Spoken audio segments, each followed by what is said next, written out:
தேவன் ஆசீர்வாதத்தின் வாய்க்கால்களை அடைப்பதற்கு காரணம்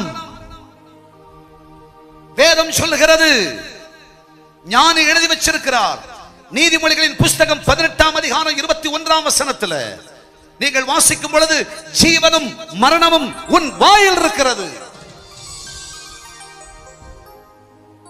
நான் வாழ்வேன்னு சொன்னா நான் வாழ்வேன். 100 வயது எப்படா செத்துறலான்னு இருக்கேன் பாஸ்டர்.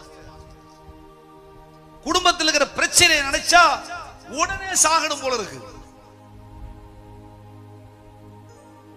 மண்டையை அடிச்சு செத்துடலாம் போல இருக்கு. எப்படி? வேற வழியே உனக்கு தெரியாதா? உன் நாவிலே ஜீவனும் மரணமும் இருக்கிறது. எழுதி பேசக்கூடாது அதை பற்றி. அதுக்காக தான் இயேசு உன்னை அழைச்சி கொண்டு வந்தார். இங்கே இயேசு வாழ்வளிக்கிறார். இயேசு வாழ்வளிக்கிறார். இயேசு வாழ்வளிக்கிறார். நீ இனிமே இதை பேசக்கூடாது.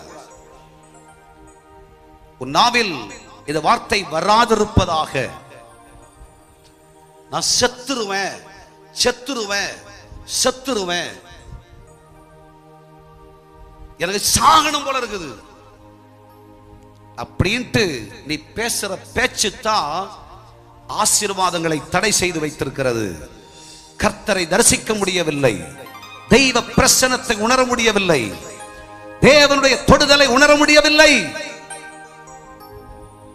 சொல்லாத. நான் ஏன் பாதி வயதுல சாகணும்?